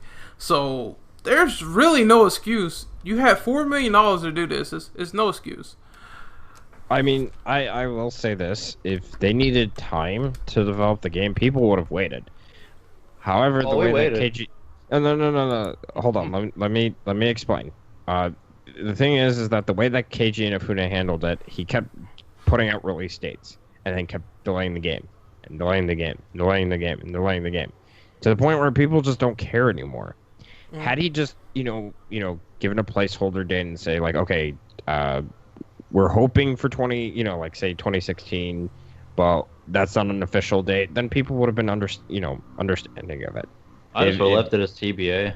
Okay. So... Yeah, or like you said, TBA. But given that he made statements that, oh, this is when the game's going to come out, and then, you know, we had delay after delay after delay, that's where his problem, came. TBA, TBH. Yeah, I wanted to list off something interesting to what I said earlier. Remedy Entertainment, as of November 12th, 2014, they have like about 132 staff members. I think at one point, Resident Evil 6 had almost 600. So, he's talking about being understaffed, and yeah, he got $4 million to do this project, and he has his own development team, which is Concept. I mean, you obviously can't be, you know, hurting to have that many people on board with you. Like you said, Dom, I think he just should have indefinitely delayed the game to the point where at least he would have got it on target if he would have announced it, instead of constantly saying, I'm going to make this date Oh, I'm not gonna make this date. You know, people at that point they just start to really dwindle down as to what they are expecting from the game. So Yeah. I think that when he kept delaying it, that was the problem, and I think all those other ad campaigns really didn't help either. I'm back. What are we talking about? We're still talking about KG the Inafune. Mighty Number 9 okay. thing. I got Mighty thrown. number delay. Yeah, Mighty I'm Number gonna delay. step out and get a drink, so I'll be right back. Yeah. So, any final thoughts on Mighty Number 9? Highly anticipated game. I'm not really like a huge Mega Man fan, but I can sympathize with people who are donated their money to that project and just got basically slapped in the face. I wasted Most of them want their damn money $5. back. $5. Could have bought some loot crates, man. I could have bought some. Yeah. I could have bought some fucking shampoo with that, man. And now you stink. Hey, it would have been a more Renegade worthwhile Confirmed product. Does not than- wash hair. Man, no, I'm just saying in general. Fucking, I could have got some shampoo. I could have got some fucking pills. I could have got a fucking cheap ass booze. I Now could you're have. be crying like like an anime fan. coulda on got prom some- night. Yeah, now Ren's crying like an anime fan on prom night because that $5. Oh, shut up because of that joke. Shut up, you bastard. You need some pills after making that decision. Yes, I do. That was worse. Man, that was the worst $5 I ever spent. And I'm talking like I had McDonald's tier food and all that shit, all that bad stuff for you. That was worse than that. At least McDonald's gives you the product on time. I kind of have to wonder what they were doing the whole time when they were apparently working on this game, because it looks like complete trash from what I've seen of the gameplay trailer. Yeah. It looks downgraded compared to the alpha version. Again, another example of that happening. Yeah, that's not good. Like, if you're trying to show off your game and get people involved in it, at least make it good. You making it bad makes it look like all that money went down the shitter. So, we're going to move on to the next question, and Mr. Brandon, are you ready to read yet? You know, he's ripped. He's stoned. He's stoned and high. So, Reapers, could you take it for us, please? Why not? May's NPD was revealed a few days ago. Uncharted was the #1 software seller, with Overwatch and Doom trailing behind respectively. Hardware sales had a bit of a decline, with the NPD citing the possible reveal of the upgrade consoles as a factor in the average sales. What do you think of the results of this month? Do you think analysis are right about the upgrade consoles skewing the sales of what's on the market currently? I just think the console upgrades are stupid and they kind of defeat the point of the console. Yeah, this leads into a question that's already on the document, but it's starting to look like that's turning out to be a reality with the consoles. Is that they're about to have updated versions, which at that point you might as well just make a new console. I mean, I know that might piss people off a little bit more, but you know, having 2.5 versions of consoles just doesn't make any sense to me. At least make the damn console. If you're gonna make a PC, make a PC. If you're making a console, make a console. Don't try and mix the two. Or at least, if you're going to take something from the way the PCs are made, then just make it so I can change out the parts. Just So for I don't have example, to buy a whole nother box. I would agree with you there, James, but I kind of want to play sort of devil's advocate, because the lines are like kind of blurring between consoles and PC at this point, because I agree. the consoles have gotten so advanced in what they can do, and not to mention the PS4 has PC sort of architecture. It's pretty much a mini PC almost, in that, you know, and compared, like the PS3 had very different architecture, but it like the 7th gen stuff, I can see, you know, those are different than PCs, but here it's like the Xbox One and the PS4 and the Wii U even are just, it's almost like, you know, they're just like inferior PCs almost. It's a very thin line at this point in the console generation. Well, like I said, if they want to What push, question are we on? Sorry to We're interrupt. on Questions? Six. But I was gonna say, if they're gonna push to make it act like a PC, then you might as well go the 9 yards and make it so I can change out the parts. I really well, don't want we to do spend have another something. 500 on a box. Doesn't the Steam machines aren't they gonna have something like supposedly, but with the Steam machines, they are supposedly going to have all these parts cramped in together, and that could create more heat for the console, which is bad for PC in general. Because I remember when I had points where I got an air bubble on my CPU and my PC was spiking to like 70% heat.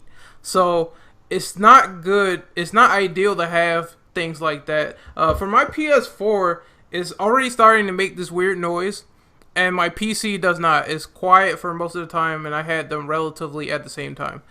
So I think the consoles have a higher failure rate because of this, and They need a better cooling system. and they need to iron out all the bugs too. Like, this drive's messing up and this getting grinded into oblivion. That shouldn't be happening.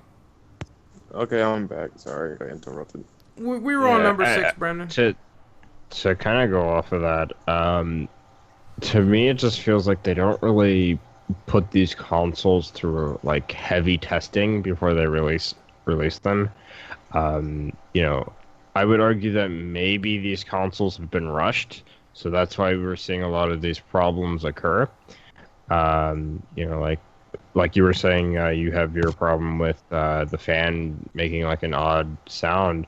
And then of course we've seen problems where like the discs have been getting like really messed up, and that could be an issue of just lack of testing the console before shipping it out and actually manufacturing it and whatnot. I will say though, as far to kind of take us back on topic, as far as like upgrades go for like a console, I believe Microsoft was interested in doing like separate parts for the Xbox One, doing like different upgrades, which in that case could potentially bring people back over to the Xbox One. Not as many as maybe Microsoft would be hoping, but if people hear that they can upgrade their Xbox One to be nearly as good as the PlayStation 4, if not better, I think that people would be more inclined to get an Xbox One. Right. I think if they're going to do the 4.5, the Xbox 1.2, whatever, that if you're not going to be able to change your parts, then what you need to do is have it so that the console is good enough to run 60 for every game, and that should be what is expected of the games to come for that console. You know what? It must. Mm-hmm. I was gonna say real quick. I didn't mean to cut you off, but you know what's interesting? I kind of wanted to add on to that. For the VR games, your games have to be in 60 FPS, and that's the standard. So why isn't it that it's not the standard for certain games on the PS4? It makes no sense. Yes, I'm guessing it's going to be for the 4.5. That's going to be the excuse. Oh, guaranteed, 60 FPS on this console. I would love to see them. Sony has stated that there is a restriction against developers that claim that if they develop for the PlayStation 4 from now on, they cannot do anything exclusive for the new version. They can't, say like certain features can only work on this particular console, or they can't, how like Nintendo has the 3DS and the new 3DS, you can't have a quote-unquote PlayStation 4 Neo edition of a game and a PlayStation 4 edition of a game. If a game says it's for the PlayStation 4, it's supposed to work for both versions. All right. I mean, it's just that one version. Over. Yeah, and really, what this is basically it's not gonna alienate the people that have already purchased the PlayStation 4. But this also means that nobody has to really worry about having to transition. That said, this also means that with the PlayStation 4 Neo, you'd just be getting better performance on that particular console, despite having like maybe an older game that was meant for the original PS4. Right. I'm just saying it's probably just gonna have 60 frames, and that's probably why they've been holding off on the Last Guardian so much. I'm thinking they might bring it out for the 4.5 and the PS4. PS4 obviously is going to run not as well as it would on the new one. That's just an assumption. But, Oh yeah, I guess we'll have to see. I would definitely agree to that. As far as like how a game would perform, I think that a lot of games would probably perform better on the PS4 Neo as opposed to the current PlayStation 4. Yeah, I just think that there needs to be a more consumer-friendly means of doing it, as in, please do not alienate me from getting another PlayStation at full price because it's more powerful than my old piece of crap now, which is irrelevant and obsolete. And you're gonna make me be overcharged to get a new one. It's just I don't want one at that point, you know. The thing about Sony though is that their pricing on a lot of things is bad. Like look at their memory sticks and hard drives. Even at for one the point Vita? they were. Yeah, and for the PlayStation 3, they even sold like a 500 gigabyte hard drive. That shit was like overpriced. Like, I think their like 500 gigabyte hard drive for the PS3 costed about $100 when you can get one for about like $40. So it's things like that that will potentially screw them over in the sense that people might not even buy the parts because of how they price them. Also, Dom, since we're speaking on the topic of the PlayStation Neo, I want you to read off number 7 for me, please. Oh, to follow up? Yep. With more info being released about the PlayStation 4 Neo confirming its existence, Sony Interactive Entertainment and Andrew House claims that... am I reading that right? Yeah, I am reading that right. Yep. Andrew House from Sony Interactive Entertainment says that the new console will cost more than the standard $350 PS4 and is aimed to sit alongside the current model. The system won't be at E3 since it's not ready for the show or to be shown off in full. How do you feel about that? I believe... before anybody begins, I believe that the PlayStation 4 Neo is supposed to be a PlayStation experience this year. I think so, yeah. I personally, I think that's okay that they do it that way, but I don't think that's not to say they shouldn't announce any information about it at E3, talking about it and actually unveiling it is two different things, because they could unveil the PlayStation 4 Neo and it could look completely different for all we know.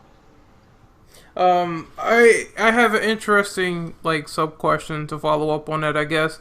Number one is, what do you guys think about that base price being higher than what the PS4 is now? And number two, do you think that the design itself will look any different than the PlayStation 4 we have now? I can go first really quick. I think that we may see some slight variations to it. It might not be extremely different, but for the most part, it might be slightly slimmer. Slightly, I don't know. I guess more compact, but nothing like major to where you can really tell the difference between the original and the new one. I don't think that Sony plans on doing a slim for at least a good 3 more years before, or not even that, 2 more years before they do a slim model of the PlayStation 4. As far as... I'm sorry, what was the other part of the question? I said that, do you think that the design will be different? Well, I answered the design, but you were talking about... the price range. The price range, Price range? My bad. As far as the price range, I don't think that... It depends on how much. It's going to be higher than $350. It's going to be higher, so it might be $400. If it's like $50 more, that's not so bad. But if they say oh, well, it's going to be $150 more, that's going to be a problem. I don't think Sony... I'm sorry, but knowing Sony, I would expect them to hike the price up quite a bit. Yeah, we're gonna get ripped off. I just see it coming because the fact that they did some stuff in the past with the Vita that I was not too fond of with those memory sticks, and just how they jack up stuff and how their classic PlayStation games on the store really aren't as compelling or as good as it's supposed to be. I mean, I like Sony, but there is some dumb shit that they do sometimes. It just sort of gets on my nerves. Yep. What do you think about this, Smoke? Personally, I don't really. As far as the price point goes, I kind of agree with what you said. I mean, if they keep it, like $50 more, I can understand that, and would be more willing to purchase it. But if they're gonna make this thing like $600, then I won't even buy it. I'll just rather upgrade my computer or play on my PC anyway. So, but I mean, of course, a lot of people don't play on PC. A lot more people play on consoles. So I think they'll lose a lot of people if they jack up the price too much. And as far as the way it looks, I kind of also agree with you there. I don't think they'll change it too much. They might, slim it down slightly or, try to make it a little bit lighter. Maybe use a different material in the construction of it. But honestly, I'd rather them actually make it a little bit bigger and add in some more ventilation and fans in there because dust becomes an issue. Yes, indeed. I think that's the current problem that's going on with my PS4 now is that there's dust issues. I can't really get to the ventilation holes in the system, and it's becoming an issue. On the side? Yeah, on the sides. It's just really annoying how small they are. Yeah, avoid that warranty. Oh. Exactly. That's the struggle. You get to the point where, because I mean, I build computers, so like. I want to just tear it apart and clean it all out, but then at the same time, I'm going to end up voiding the warranty, and then if something does happen, I'm screwed. So it's like, it's a toss-up on whether or not I want to do that. So, I mean, I just try my best to kind of clean out the vents on the side as best as I can without having to open the thing up. Right. Yeah. I say $400 is not that bad. It is pretty bad, I'm not going to lie. But what I really, really wish, and I know it won't happen, is that Sony would have this program where you would send your PS4 to their company, and then they would give you the upgraded one. You just have to pay the difference. That would be fucking cool. Like, but I know that's not going to happen. No way. Yeah, because they have to make money on the thing they made now. Yeah. Yep. Yeah. I just don't think it's necessary, but that's just me. I think that it's that they want to be ahead technically of Microsoft, and they've been ahead though. That's the thing. They're well ahead of their ass. I mean, to me, it's not so much their graphical fidelity and their performance; it's the games, and I think them trying to make it about just their performance is kind of not what they should be doing, or not what they should be prioritizing. That's why I like the PS3. I mean, it had a pretty good library of games. I have to say something. If you're gonna upgrade the hardware, the actual PS4, then you must upgrade the PSN, because PSN, as you guys all know, gives us headaches at times. It's kind of slow, and it's not as good as it should be compared to the Microsoft stuff. Yeah, at least on PS3 it's really fucking slow. No, Microsoft Store is the reason why the PS3 store sucks. But Sony wants to copy them. But they're not software companies. Sony is a hardware company. Exactly. Yeah, other store, and Don can agree with me on this though, was way better. It actually worked. Well, I mean, I thought once they made it so that they copied the whole Microsoft blueprint as far as like making you pay for the PlayStation Plus in order to play with your friends online and everything, and they were getting all that extra revenue from that as opposed to having the free network from before with the PS3. I figured that they would have a lot more.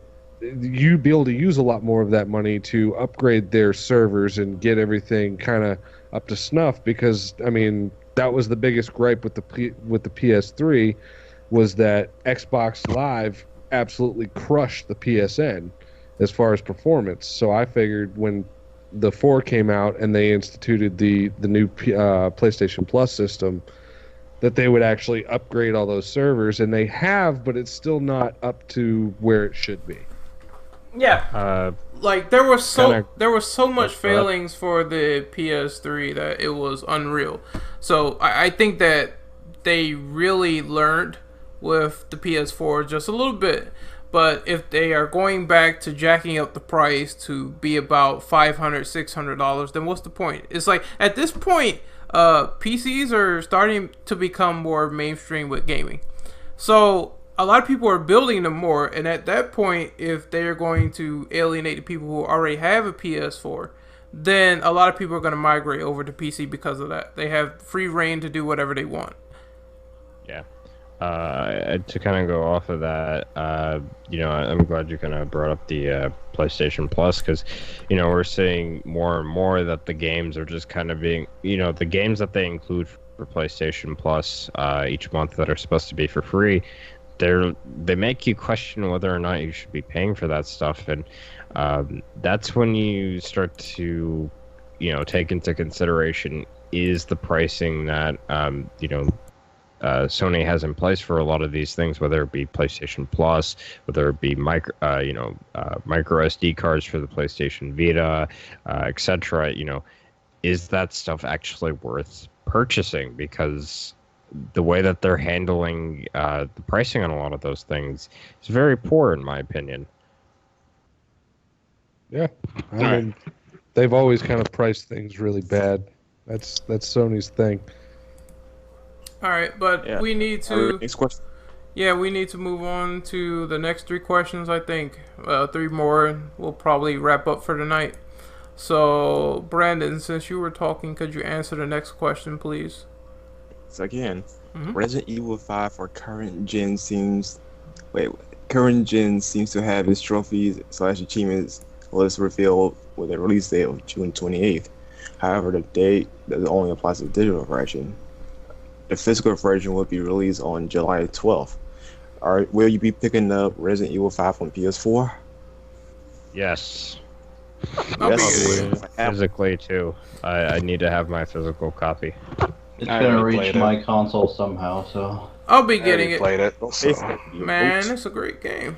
Great game to Yeah, go but I already back played to. it once. I'm not gonna play it again. Man, Reapers, you are a party pooper, man. well, It was okay, a Reaper. good game. It was a great game. Don't get me wrong. It's I'm not not one hating of on my it. favorite Resident Evil games, though, but it wasn't bad. I mean, it was terrible. average. And makes bad. I enjoyed it. It's just I don't want to play it again, to be honest. I enjoy I'm it. picking it up mostly just for the new variation of mercenaries and just the gameplay improvements that they're adding in from the PC version of that game. Yeah, it used to be competitive at RE5, so going back to that is going to be quite the thrill. And considering the fact that they are implementing the enhanced mercenaries, that is a treat to go back to. Also, what were you saying, Smoke? I was just saying that I really enjoyed it when it came out on the PS3, and me and my friend, my roommate at the time, we must have sat there for like a week straight, just totally annihilating that game. I mean, it was really fun. But am I gonna go back to it? I don't know. I don't think I'm gonna go ahead and purchase it again, because I mean we beat the living snot out of that game. So, and after we annihilated it, it was just kind of like we set it down and we never went back to it again. It was like a week-long journey through that game, and we did everything there was to do, and then we just kind of set it down and was like, okay, that was an awesome game. Let's move on to other things. And so I'm never probably going to go back to it, but I think it's interesting that they are remaking it and putting it on PS4. I don't know. I might play it. We'll see what happens, but I doubt it. What about everyone else? I think it's one of those games that's more fun to play with friends, honestly, because I did play some of it with my friend, and that was a lot more fun than the single player, in my opinion, just because in the single player you have to deal with Chef's AI, and then, at least in co-op you don't have to worry about that, and it's actually fun because you and your friend can team up and, fight zombies, and you can help him out when he needs help. So that was fun. I mean, I actually like that aspect that you can do the co-op. For some reason, I found the AI competent in some sections and horrible in others. Like the Jeep section where you have to shoot the El Gigante clone or whatever the hell it is. The AI was competent there, but everything else, especially regarding the Jill and Wesker fight, it just fell all over the place. It's like, what are you doing? Stop getting shot by her, please. So Stop running into her foot. yeah, stop getting kicked in the face, please. Stop that. But it's a really fun game. I would recommend it because it's a hell of a lot better than RE6. I can tell you that for damn sure. So yeah, RE5 was pretty good. Check it out when it comes out. I think everything was better than Resident Evil RE6. fool you. Platinum Resident Evil 6. Man, I platinum RE6 just because I don't know what I was thinking. I just wanted to platinum something. And I just You're a masochist. And I came across that it was the same logic with Heavy Rain. I was like, you know what? I'm bored. How about I get an easy platinum? And I went through it. You mind if I take the next question? Sure. And after yours, the next one will be the last one, because we're gonna wrap up. So I'm gonna actually take a trivia question because this is kind of relevant to what we were talking about earlier. Given that Konami has been going downhill ever since they've parted ways with Kojima, do you think that it's likely that Konami could go under? Also, do you think that Konami could start selling off franchises just so that they could stay afloat on the gaming side of things? I have a question. Yeah, take this. I have a quick question before you take it, James. How is that patchy slot business going to work out for them? Like, is it surefire or not? No, and I'll tell you why. The thing is that they can make pachinko machines all they want, but if they start using franchises like Silent Hill, Metal Gear Solid, and whatnot, and if they're not actually making games for those franchises, you're gonna see more and more that they're just gonna devalue the namesake of those franchises, and people are just gonna say like, "Oh, there's another pachinko machine for Metal Gear Solid. I don't give a fuck. I'll just go to this generic ass pachinko machine that's based off of anything else." I heard that gambling was just really popular in Japan, so that's the It's only. illegal, actually. Yeah, it's illegal. It's illegal, but there's a loophole around it if you do pachinko machines. And if they're not necessarily, they don't look like your typical pachinko machine here in the States, then they can pass. Yeah, that's weird. That loophole needs to die. They need to be fixing that. No more Konami needs to pachinko. die. What are you talking about, James? Man, Japan does not need gambling. It is fucking them up. Two of Japan's biggest No, problems James, on it. that's what they need to do. Really quick, two of Japan's biggest problems when it comes to the gaming front of things: pachinko and mobile gaming. Two of the biggest problems in my opinion. And cigarettes. I already said this long ago. I cannot play games on my iOS. I can't play them on my phone. For some reason, the Vita and the Game Boy and all that stuff is a rare exception, but I cannot sit there pressing buttons playing Angry Birds. It's just not me. I don't do that. Nah, me neither. I don't even have any games on my phone. Nope. But to go back to the initial question, yeah, I think it would be likely that Konami would sell off franchises. What franchises in particular? I think that they would go for the franchises that people don't really know about or don't really care about, or specifically that Konami doesn't really care about. But they're probably going to try to hold on to, things like Silent Hill, Castlevania, and Metal Gear for as long as possible. They're only going to probably do that if they get desperate. And so far that hasn't happened yet, which is weird because you would think they're shutting down servers for their soccer games. They're doing all this stuff. You would figure it's going to be a breaking point eventually. It hasn't happened yet, but it will. So I think when they get desperate, they'll start selling off their IPs. If they get really desperate, then I think they're really going to throw everything out of the door. So because it happened with THQ, so it's not out of the realm of possibility for them to do that. Right. So does anyone else have any opinions on this question? Let's move on.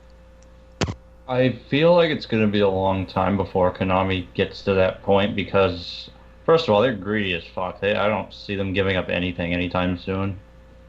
And as long as the Pachinkos are making the money, they're not going anywhere for the time being.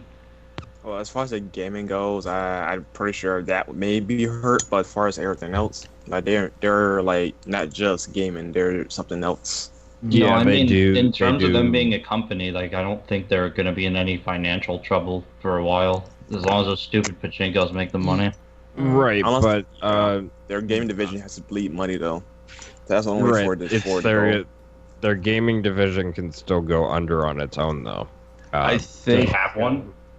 Yeah, they have Konami they have is a the gaming division, but they don't also do do anything, things though. like Well, Well, they yeah, just but- restructured their gaming division because isn't it now Konami Los Angeles?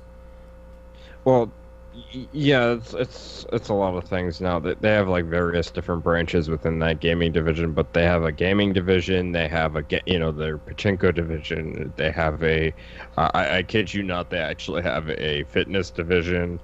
Literally anything you can think of, Konami has. Oh my god! I don't know. And I'm not even kidding you. You can look up videos of Konami fitness centers. They exist in Japan. I bet they have dummies of Kojima they beat up at the fitness division. Yeah, I was just gonna say, I think as long as they keep up their current business model, they are going to continue to lose money. It might not be instantaneous, but they're going to go under sometime soon. All right, so we need to move on to the last question of the night. I want Mr. Reapers to take it, please. Where is it? Nobody took any of the niche questions. All the main questions are done, so. Yeah, Okay, so, I'll do one to the niche one. Mhm. Persona 4 or 5 stuff? Nope. Alright, let me see. It's gonna be a Division movie. I didn't know that. Is there really a film for The Division is being created starring Jake Gyllenhaal? Do you think it's too soon for this movie, considering the Assassin's Creed movie isn't released yet? Now, I have a question. What are they gonna make Who the is movie that, and what's that about? character though? actor? Jake Gyllenhaal is, I think he was Donnie Darko. He looks like Tobey He's Maguire. actually a pretty good actor. Yeah, actually. he was Donnie Darko. Yeah. Yeah. He was the main character of Prince of Persia. Yes, he was. Oh, Yes. Mhm. He also started a piece of garbage called what was it? Jarhead. Oh, Yeah. I remember that movie. Oh, that movie. Yeah, I saw that.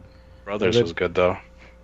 It was okay. I mean, Given the fact that it's Ubisoft, no, I don't see it going well. I don't see. Well, No maybe matter you how can. good the okay, actor is. but this is what I asked in the beginning. Like, what would it even be about? Because the Division was just like A virus. It's an always online game that has to do with a fucking outbreak of some variation of the flu. How are you gonna make that into a movie? Yeah. well, it's possible considering the whole thing came from money. So, like, somebody could spike the money. Yeah, and it could be something about the outbreak that turns people either crazy or whatever. But at that point, it'll be just your routine zombie movie if they do that. So I don't know.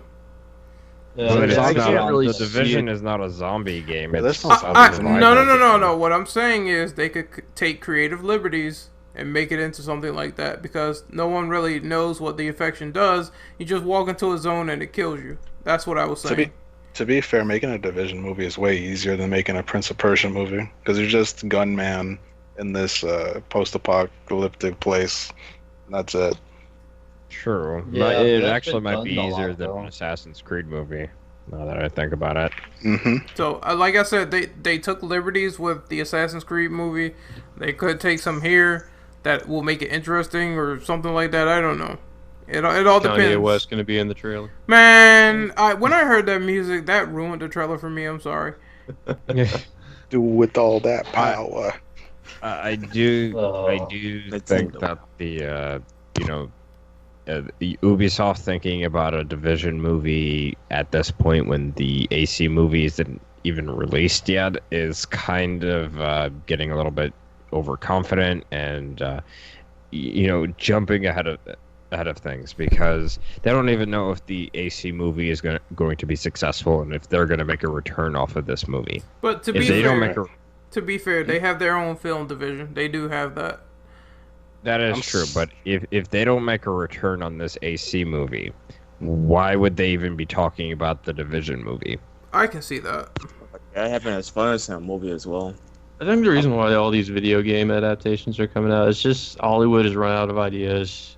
They did the same thing with the remakes. They're doing, I mean, not that I particularly have a problem with it, but they're doing like, sequels to really old fucking movies like Independence Day. They're just like, they don't have many original ideas anymore, so they're just like, fuck it, we'll just do video Yeah, games. it's either superhero movies, video game movies, sequels, or Oh, there's a lot of superhero movies. Not that that's bad, but like, yeah, like it's the current market right now, and they make a lot of money. I'm surprised there's no Watch Dogs movie yet. It's good, Oh. man. Reapers You didn't say work. that, and you you're might gonna jinx it. that shit. No, he did jinx it. I think it's actually in the works. Oh my I know they're probably god. gonna make like an Overwatch. I think I did animated hear movie. there was a new Watch Dogs. Well, they already have animated movies. Well, Like an actual animated shorts. full-fledged like Pixar. I thought it movie. was actually good though. Surprisingly, it was well animated, so I can't complain about it. What movie? There were Like an Overwatch Overwatch movie. short films for all the characters, Oh. and they were actually like really, really good. Like everything was well animated. It looks like a Pixar movie, which I thought was cool. I guess I gotta check that out soon. All right, so I think we're gonna wrap up because we're bordering Well, on. do we have another question? No, Oh, yeah, that we- was no. the last one. Are you sure? I think you got two more. That was the last one for tonight. That's the limit that we got. Yeah, we have a new limit, so we're gonna do some outros. Mr. Brandon, where can we find you? Yeah, well, you can find me on Twitter at RKMagic514. Hashtag DouchebackKin, it's my handle. And hard to miss. And that's it. Mr. Devil Hunter James, what about you? You can find me on Twitter at DevHunterJames and here on the TCP and BioDevils podcast. Awesome. So, Dom, where can we find you, man? You guys can find me on my YouTube channel, Twitter and on Twitter as biodevil_Dom. This weekend we should be doing a podcast for a pre-E3 thing.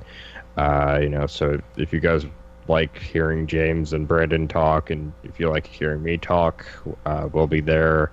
I think we're doing it on Sunday or Saturday. It really just all depends on how things turn out. Let's do it on Saturday, because Sunday's E3.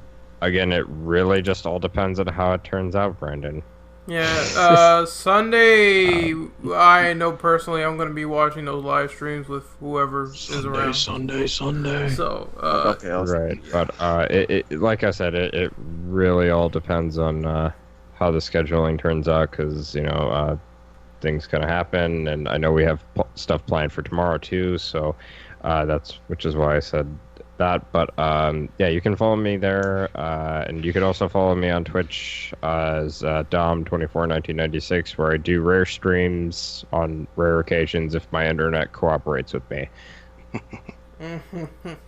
Mr. Reapers, where can we find you? Find me on Twitter, on YouTube, and on Twitch rarely as Reapers240. And I'm very excited for E3. It's coming up soon. Yeah, this Sunday it's gonna be nuts. Well, Monday is gonna be worse because there's gonna be like 4 live streams back to back. It's like, well, not back to back necessarily, but just like hours apart. It's gonna be 4 live streams in one day, so that's gonna be pretty crazy. But Mr. Captain Chaos, where can we find you? You can find me on Twitter at Captain Chaos, and you can find me at YouTube by the same name. I mostly do Let's Plays, reviews, and stuff like that. I'm actually close to finishing up one of my Let's Plays I've been doing for a while with Levy the Amish Man. We're going to be finishing up Tales of Vesperia, and then soon after that we will be moving on to Valkyria Chronicles. So if you're interested in stuff like that, definitely check me out. Alright, and last but not least, our special guest of the night, Mr. Smoke. Where can we find you? You can find me on Twitter and on YouTube and occasionally on Twitch at 563 Gaming. And you're pretty much going to see a lot of like survival, early access PCs kind of games. Awesome. And yeah, that's it. Alright, and I guess I can close out with my outro. You can find me on Twitter at RentOperative_. You can find me on YouTube at Renegade Operative. I just released a review for God Hand. I have a slew of videos I need to unlist. But other than that, that's about it. Just check that out. Also, I'll be here on the TCP, so I'll be unlisting videos on this account as well. The road to E3 is close, so we're gonna try to do as much as we can for these live streams. I did say I was going to cover Nintendo. Nintendo is something that people are a little iffy on if they're going to make it there or not that following Tuesday, I believe. So we're going to try to watch it though. Yeah, we're going to try to get that out of the way and sort it, and we're going to be uploading all of our reactions from there. And then the last podcast is going to be episode 13, which is our E3, excitement, the stuff we were excited for once we soaked in all those thoughts and impressions of what happened. So, looking forward to it. I can't wait for Sunday. E3 is coming, and get hype. So, we'll see you guys next time. This is the TCP signing off. See you later.